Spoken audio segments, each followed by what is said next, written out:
na flexible na activity na ginagawa mo na para mag-improve yung mga braso mo.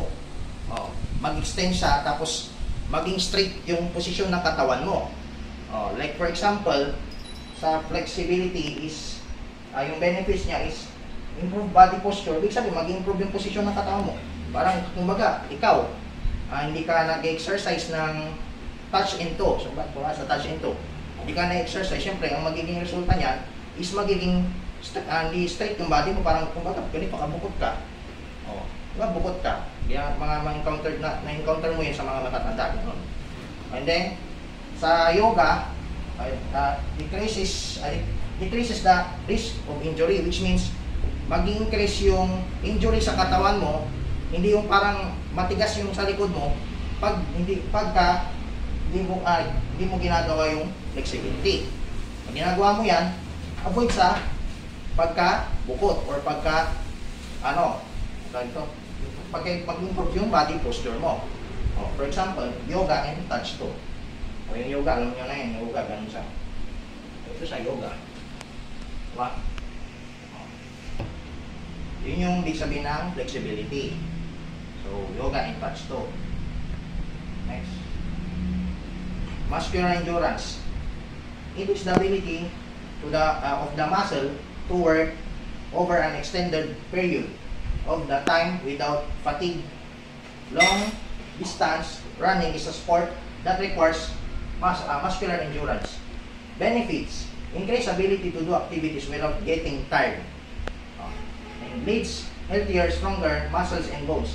Ibig sabihin nito, muscular endurance is ito yung physical exercise na ginagawa mo ng pangmatagalan, kung ilang oras sa tatagal. Diba? Like for example, sa jumping jack, ito, sample niya, jumping jack. Kung magja-jumping jack ka, ganito, hintayin mo, bibilangin mo ng ilang minutes kung ilan yung ikakatagal ng jumping jack na physical exercise na ginagawa mo. And then, pares din sa jogging. Same din yung sa running. Kung sa jogging, ganun din siya. Kung ilang minuto, tatagal yung pagja-jogging mo by performing the physical exercises. Muscular strength.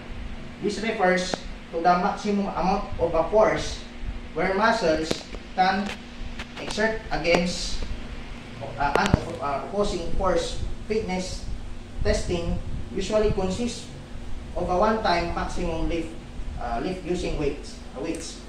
Benefits: strengthens muscles and injury to keep your healthy body weight and reduce the risk of injury.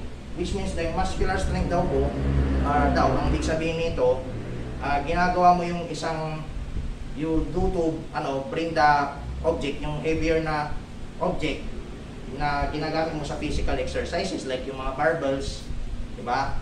Oh, dalawang klase yun, yung maliit tas yung malaki. Like for example, yung Olympiad players, which is si Aidilyn Diaz, di ba? Yes, sir. Oh, si Aidilyn Diaz, kaya niyang buhatin yung barbell ng ilang minutes. Oh, kaya niya, walang kahirap-hirap, parang one click na lang sa kanya. Oh, for example din, yung sa mga construction workers, di ba? Sa construction workers, pag may mga nagdi-deliver silang mga semento na dinideliver nila sa mga kontratang bahay, buildings, yung semento, kaya nilang buhatin yun nang walang kahirap-hirap sa kanila. Kumbaga, madali lang, ilalagay lang nila sa ulo nila. Diba? Ganyan, minsan pa nga, lalagay nila yan dito, tapos babalance lang nila dito. Diba? Ganyan. Diba? Yun yung kaulugan ng muscular strength. And then sa mga pagbuhat sa mga bottles, like sa galon, diba? Yung galon, kahit mabigat yun, kaya nilang buhatin kahit dalawa pa yun. Lakas ah. Yun ang ibig sabihin na muscular strength. Example, pull-ups and planking. Yung pull-ups, alam niya na yan, ganito siya, mayroong ditong bakal na tubular ba yun? Never been mistaken ha.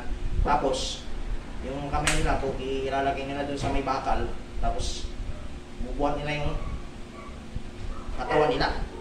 Kaya nilang buhatin yun. Sabihin mo, kaya nila. Yung mga iba, hindi na nila kayang buhatin yan.